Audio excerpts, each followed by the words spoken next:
하나님 말씀 열왕기하 19장 20절에서 28절까지 말씀입니다. 함께 봉독하겠습니다. 아모스의 아들 이사야가 히스기야에게 보내 이르되 이스라엘 하나님 여호와의 말씀이 네가 아수르 왕 사네립 때문에 내게 기도하는 것을 내가 들었노라 하셨나이다.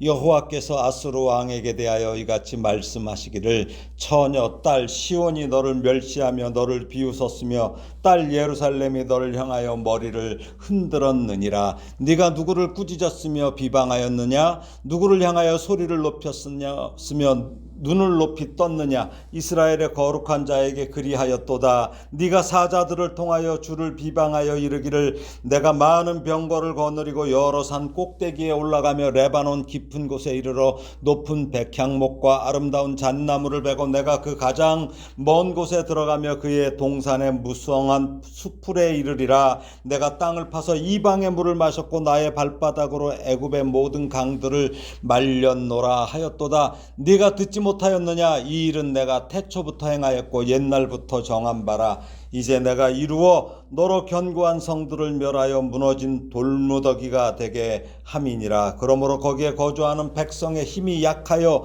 두려워하며 놀랐나니 그들은 들의 채소와 푸른 풀과 지붕의 잡초와 자라기 전에 시든 곡초같이 되었느니라. 네 거초와 네 출입과 네가 내게 향한 분노를 내가 다 아노니 네가 내게 향한 분노와 네 교만한 말이 내 귀에 들렸도다. 그러므로 내가 갈고리를 네 코에 꿰고 재갈을 네 입에 물려 너를 오던 길로 끌어 돌이키리라 하셨나이다. 아멘. 예.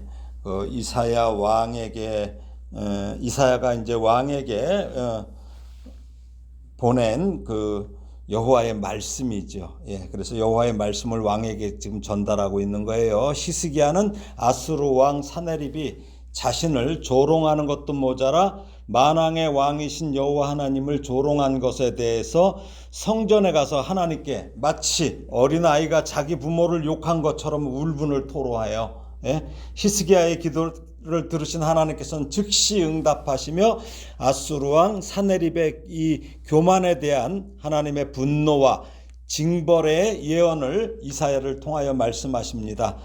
정말 풍전등화와 같은 그러한 열악한 환경에서도 낙심하지 않고 끝까지 여호와께 대한 신앙을 포기하지 않은 이 히스기야의 기도에 응답하신 하나님께서는 사네립의 교만과 불신앙에 대해 이제 하나님께서 살아 역사하신다는 사실을 징계로 선포한 것입니다. 지난 시간에 말씀드렸죠. 우상은 하나님 아닌 모든 것이라고요. 그러므로 세상 나라의 왕들은 실제로는 그 어떤 능력도 없고 단지 하나님께서 그들에게 잠시 왕이라는 직책을 맡기셨음을 잊어서는 안 되는 것입니다.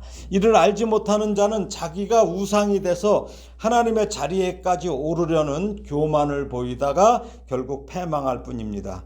그렇다면 그런 일이 열왕기서가 기록될 당시에만 있는 건가요? 그렇지 않습니다. 지금 이 시대의 소위 통치자들도 마찬가지입니다. 우리도 이제 대선이 있습니다. 사람의 능력이 중요하지 않아요. 우리 그리스도인은 하나님의 뜻과 합한 후보와 정당이 투표의 기준입니다. 이것을 기억하고 이번 대선을 놓고 많이 기도를 하셔야 할 것입니다. 오늘 본문 20절에서 22절을 다시 읽겠습니다. 아모스의 아들 이사야가 히스기야에게 보내 이르되 이스라엘 하나님 여호와의 말씀이 네가 아수르 왕 사네립 때문에 내게 기도하는 것을 내가 들었노라 하셨나이다.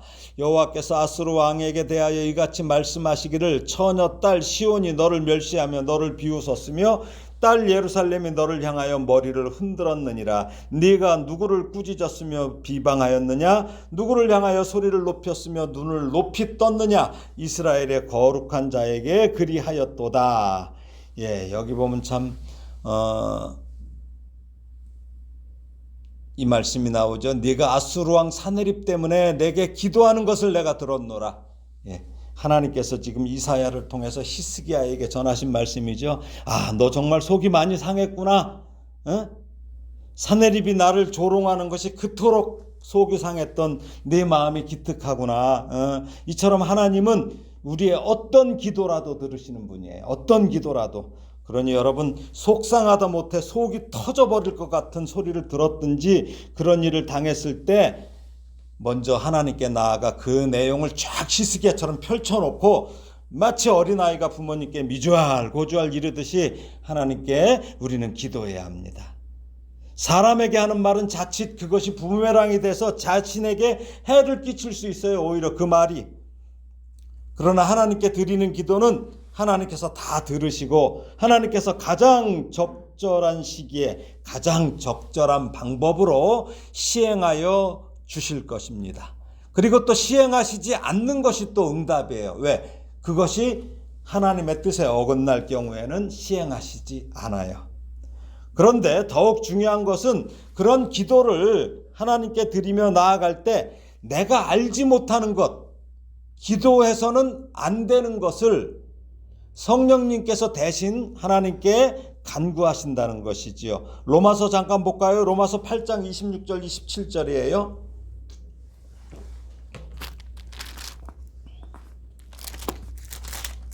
로마서 8장 26절 27절 함께 읽겠습니다. 이와 같이 성령도 우리의 연약함을 도우시나니 우리는 마땅히 기도할 바를 알지 못하나 오직 성령이 말할 수 없는 탄식으로 우리를 위하여 친히 간구하시느니라. 마음을 살피시는 이가 성령의 생각을 아시나니 이는 성령이 하나님의 뜻대로 성도를 위하여 간구하심이니라. 이 부분에 대해서 좀 설명해 드릴게요. 성령님은 우리가 마땅히 기도할 것을 알지 못할 때에 말할 수 없는 탄식으로 우리를 위해서 중재하신다는 거예요. 우리는 여기서 세 가지를 살펴봐야 돼. 첫째는 우리가 마땅히 기도할 바를 알지 못하나입니다. 여기 마땅히는 무슨 말이에요? 반드시 해야만 하는 것대로라는 의미예요. 이것은 27절에 하나님의 뜻대로 나오죠. 하나님의 뜻대로, 즉 하나님의 뜻에 맞게 기도하는 것을 가르쳐요. 근데 우리는 하나님의 뜻에 맞게 기도를 못할 때가 많다는 거예요. 그런데 성령님은 기도의 방법을 알려주시는 것이 아니라 우리 믿는 자들이 하나님의 참된 뜻을 정확하게 알지 못해서 올바르게 기도하지 못하기 때문에 이 성령님이 우리 믿는 자들을 위해서 중재 기도를 하신다는 거예요. 얼마나 귀합니까? 둘째는 뭐예요? 말할 수 없는 탄식이로 해요. 성령님은 이 하나님의 뜻을 제대로 알지 못해서 잘못 구하는 믿는 자들, 우리 신자들을 위해서 하나님의 뜻을 가장 잘 아시는 분이 누구예요? 성령님이죠. 성령님의 역사로 인해서 하나님께 또렷하게 전해지는 놀라운 기도라고 말할 수 있습니다. 그러니까 성령님께서는 그렇게 기도를 해주셔요. 셋째는 성령이 하나님의 뜻대로 성도를 위하여 간구하심이니라입니다. 성령님의 탄원은 믿는 자들을 위한 중재예요. 성령님께서는 하나님의 온전한 뜻을 알 수 없으니까 어떻게 해요? 우리가 무력해져요. 또 잘못 구하기를 일삼아요. 우리가 그런 우리 믿는 자들을 위해서 하나님의 뜻에 따라서 말할 수 없는 탄식으로 중재하신다는 거예요. 근데 이게 사도 바울은 여기서 놀랍게도 이 말을 가만히 보면 어떻게 해요? 우리의 연약함을 뭐 한다고 그래요? 도우신대요. 제거하시는 게 아니라 연약한 거 제거해 버리잖아요. 보통 그게 아니라 연약한 거 그대로 가져가셔요. 도우신다고 합니다. 우리의 연약함, 무력함으로 하나님의 뜻을 온전히 이해하지 못해서 하나님의 뜻대로 간구하지 못할 때 성령님은 그 연약하고 무력한 성도들을 위해서 하나님의 뜻에 맞게 말할 수 없는 탄식으로 기도하신다는 거예요. 성도에게 두 분의 간구자가 계시죠. 아시죠? 한 분은 누구예요? 예수 그리스도죠. 하늘 보좌 우편에서 우리를 위해서 간구하신다고 히브리서 7장 25절에 보면 나오죠. 또 한 분은 성령님이시죠.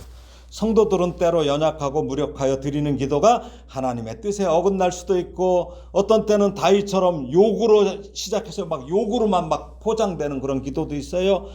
또 그러면서도 만족스럽지 못해서 좌절할 수도 있어요. 그렇지만 오늘 하나님께서 이사야를 통해서 말씀하시는 것처럼 내게 기도하는 것을 내가 들었노라는 이 말씀과 강력한 중재자이신 성령님이 함께 하심을 믿고 우리는 기도하기를 멈추어서는 안 돼요.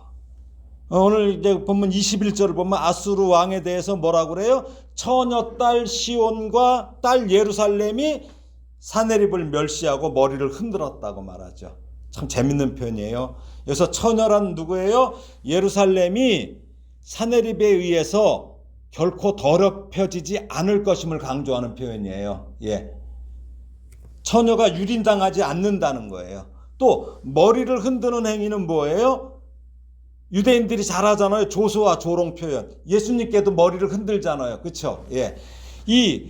그런 표현이에요. 그러므로 너를 향하여 머리를 흔든다는 것은 여호와 하나님의 개입하심으로 그들이 예루살렘 침공은 시도조차도 못하고 이 사내립이 이제 본국으로 돌아가게 될 이 사내립을 유다가 머리를 흔들면서 비웃을 것이란 뜻이에요. 이 뜻이 참 재밌는 표현이죠. 23절에서 26절을 다시 읽겠습니다. 네가 사자들을 통하여 주를 비방하여 이르기를 내가 많은 병거를 거느리고 여러 산 꼭대기에 올라가며 레바논 깊은 곳에 이르러 높은 백향목과 아름다운 잣나무를 베고 내가 그 가장 먼 곳에 들어가며 그의 동산의 무성함 수풀에 이르리라. 내가 땅을 파서 이방의 물을 마셨고 나의 발바닥으로 애굽의 모든 강들을 말렸노라 하였도다. 네가 듣지 못하였느냐? 이 일은 내가 태초부터 행하였고 옛날부터 정한 바라. 이제 내가 이루어 너로 견고한 성들을 멸하여 무너진 돌무더기가 되게 함이니라.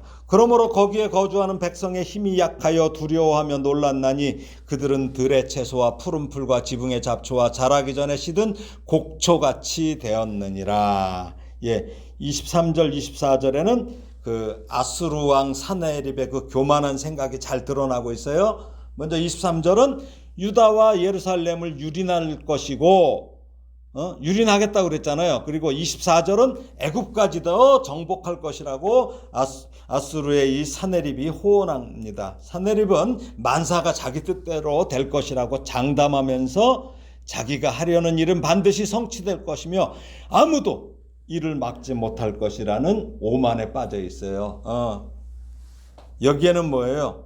지금 23절 24절을 보면 내가 이게 3번이나 나와요.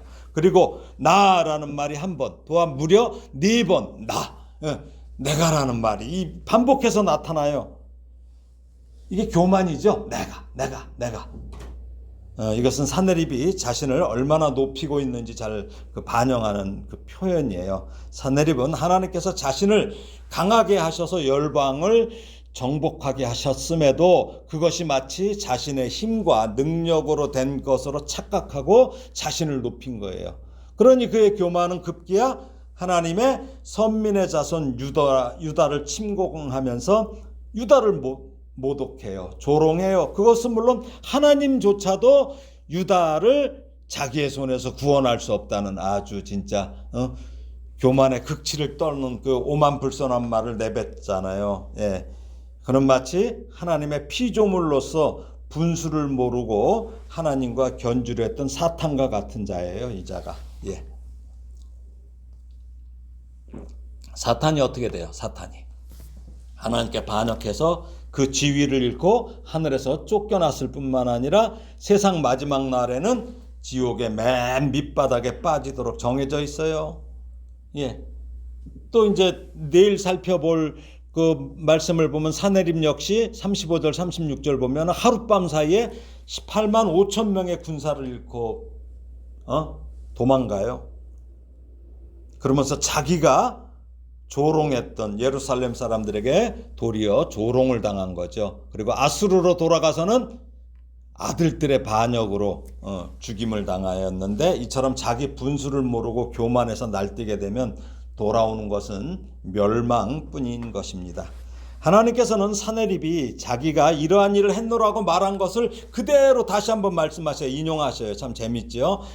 그 후에 그것은 원래 네가 한 게 아니라 하나님께서 태초부터 해오셨던 일이라는 것을 상기시키시는 거예요. 사내립이 땅을 파서 이방의 물을 마시고 자기 발바닥으로 애굽의 모든 강들을 말렸다라고 자랑하지만 그것은 원래 하나님께서 태초부터 행하시던 일일 뿐이에요. 하나님은 지금도 일하셔요. 그것도 열심히 일하시며 직접적이고 능동적으로 일하십니다. 또한 하나님은 은밀하고 지속적인 간섭하심, 이걸 섭리라고 그래요. 이거를 통해서 온 우주 만물과 인간 역사의 주관자로서 하나님은 일하심을 우리는 기억해야 됩니다. 우리가 이걸 기억해야 돼요. 아수르가 여러 견고한 성들을 멸하고 그곳에 거주하는 백성들이 약하여 두려워하며 들의 채소와 푸른 풀과 지붕의 잡초와 자라기 전에 시든 곡초같이 된 이유는 뭐예요? 다른 성읍들이 사실 아수르가 잘나서예요? 그게 아니라는 거죠. 하나님께서 아수르에게 그런 힘을 주셨기 때문이에요.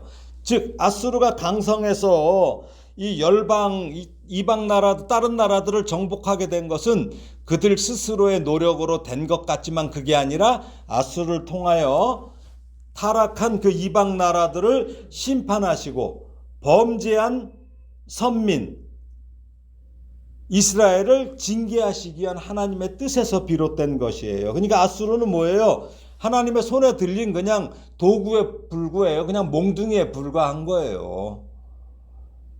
근데 이걸 잃어버렸다는 것이죠. 오늘 보면 27절, 28절을 다시 읽겠습니다. 네 거처와 네 출입과 네가 내게 향한 분노를 내가 다 아노니 네가 내게 향한 분노와 네 교만한 말이 내 귀에 들렸도다. 그러므로 내가 갈고리를 네 코에 꿰고 재갈을 네 입에 물려 너를 오던 길로 끌어 돌이키리라 하셨나이다. 그렇습니다. 하나님께서 얼마나 화가 나셨냐면 그래서 내게 향한 내가 안 오니 하나님도 화가 나셨어요. 지금요. 하나님은 사내립에 대해서 그가 상세한 보고서를 누굴 통해서 하나님께 이렇게 올리지 않아도 그 사내립의 그 일거수일투족과 그의 입에서 나오는 말, 그 마음 가운데 자리 잡고 있는 교만 등을 자세히 알고 계셨다는 말씀이에요. 하나님은 그래서 사내립의 이 경거망동과 그 입을 열어 모독하는 말을 내뱉는 바로 그 현장에 계셨음을 이사야서를 보게 되면은 이렇게 나와요. 이 부분을 이사야서 37장 28절을 보면 네 거처와 네 출입과 네가 나를 거슬러 분노함을 내가 아노라고 이렇게 말씀하셔요. 사내립에 대해서 이사야서를 보게 되면 그러니까 이것은 이미 그에게 하나님께서 어떻게 하실 것인지를 작정하셨다는 거예요. 하나님께서 이걸 어떻게 이렇게 잘하셔요? 하나님은 모든 곳에 계시잖아요. 편재성이라고 하죠. 또 모든 것을 다 아시는 전지성이 있기 때문이시죠. 그렇습니다. 그럼 하나님이 그러면 사내립만 알아요? 우리 개개인의 모든 행위와 계획 다 아시는 분이에요.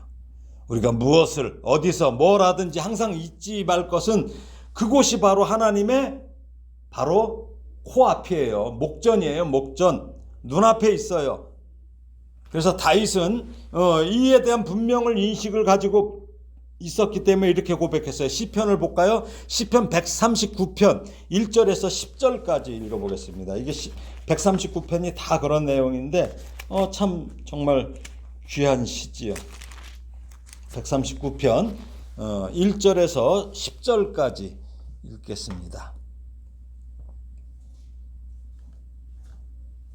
여호와여 주께서 나를 살펴보셨으므로 나를 아시나이다. 주께서 내가 앉고 일어섬을 아시고 멀리서도 나의 생각을 밝히 아시오며 나의 모든 길과 내가 눕는 것을 살펴보셨으므로 나의 모든 행위를 익히 아시오니 여호와여 내 혀의 말을 알지 못하시는 것이 하나도 없으시니이다. 주께서 나의 앞뒤를 둘러싸시고 내게 안수하셨나이다. 이 지식이 내게 너무 기이하니 높아서 내가 능히 미치지 못하나이다. 내가 주의 영을 떠나 어디로 가며 주의 앞에서 어디로 피하리이까. 내가 하늘에 올라갈지라도 거기 계시며 수월에 내 자리를 펼지라도 거기 계시나이다. 내가 새벽 날개를 치며 바다 끝에 가서 거주할지라도 거기서도 주의 손이 나를 인도하시며 주의 오른손이 나를 붙드시리이다. 아멘. 그렇습니다.